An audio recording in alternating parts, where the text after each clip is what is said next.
because you expect to die, and I faced death numerous times, I'm now in a situation where I have to learn how to live again. I always felt just a step removed from what was going on in the AIDS community. But, when I found out in the very start of the 90s, there really wasn't anything that we could do medically. I mean, there was, AZT monotherapy, and that was hell on wheels, and of course the wrong choice. But I felt very left to my own devices about what could I do spiritually to ease into this transition in my life and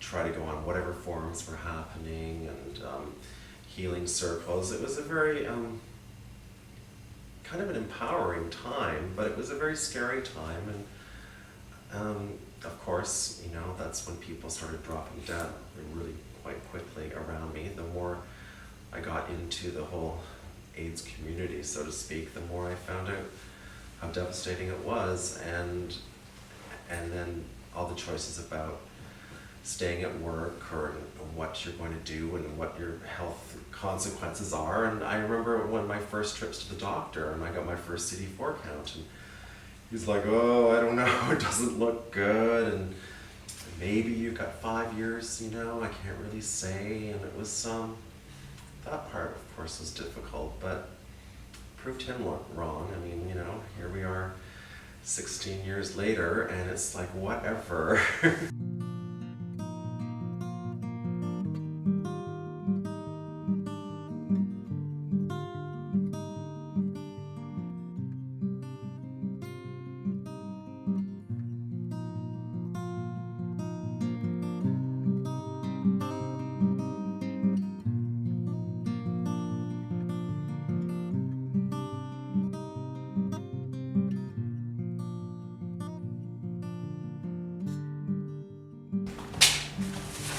And then you have your AIDS meds, and you have your non-AIDS meds. So which are the AIDS meds are? These are in that AIDS set? meds. Those ones. These are my other meds. Everything else.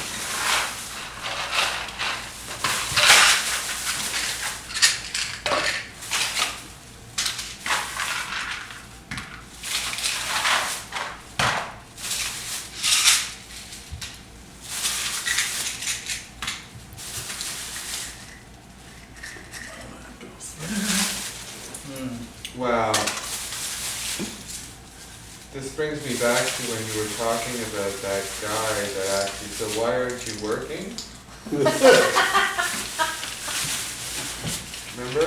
Oh, yes. At the pain clinic? This is one of the reasons why I'm not working. When would you have the time?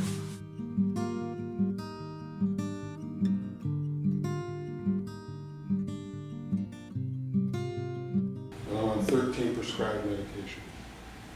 And most of them are not, some of them are HIV, but most of them are for the results of the side effects from HIV. Like I have cardiomyopathy and a pacemaker because I was on AZT for a number of years.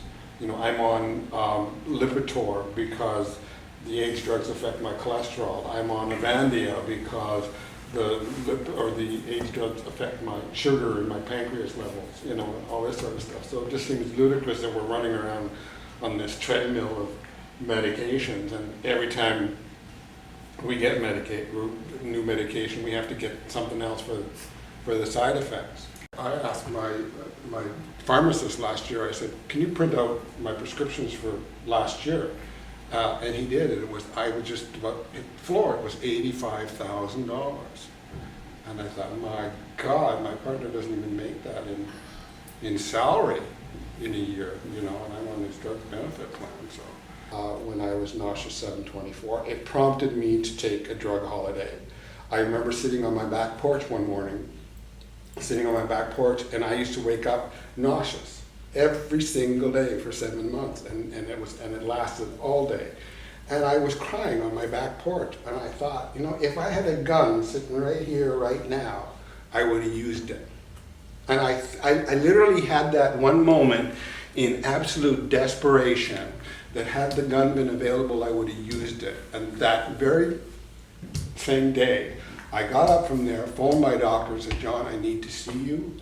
I went up to see my doctor, and I said, I've got to stop. I need a drug holiday. I cannot and will not do this anymore.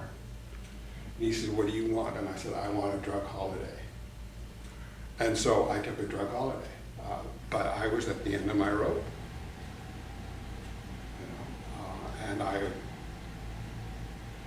And to me, there was no quality of life left.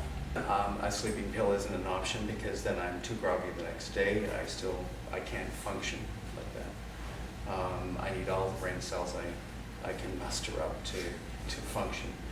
So it's a personal choice. Mm-hmm. But I sometimes go off to the gym and I do my leg on a leg day.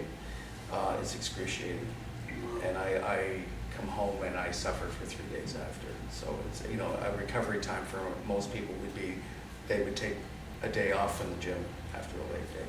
Mine's a 3-day recovery time.